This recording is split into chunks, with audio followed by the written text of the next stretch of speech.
Welcome to the Windows Computer and Technology channel. And we talked about the Secure Boot a lot in the last few weeks because of the new certificates that are being updated. And the new certificates need to be installed technically by June of 2026.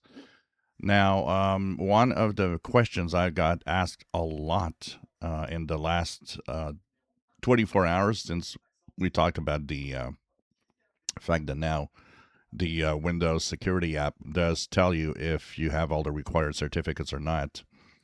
Is Why is it that I don't have Secure Boot on the app? To have this section show up, Secure Boot, you also need to have Secure Boot activated on your PC.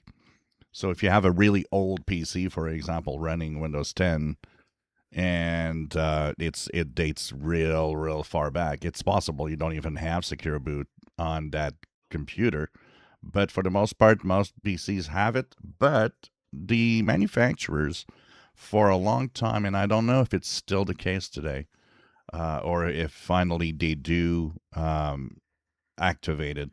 But for a long time, Secure Boot was not activated on the UEFI BIOS. You had to go in and do it yourself. A great example, this machine that I'm using here, which is about a year and a half old and uses technology that's roughly 2 to 3 years old, um, did have Secure Boot, but from the purchase, when I plugged it in and looked at Windows, well, I did not have that Secure Boot section. So if you don't see this, that's because in your UEFI BIOS, it's not on, it's not turned on.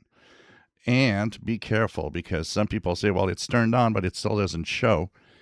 It's not just turning it on, there's other options around Secure Boot and the BIOS, and those other options need to be correctly chosen in order for the Secure Boot to also be showing up in Windows.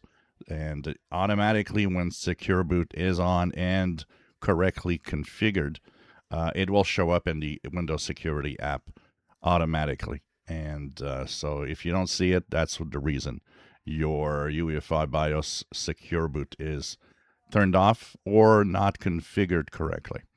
If you enjoy my videos, welcome aboard and please subscribe. And hope that you enjoy our videos.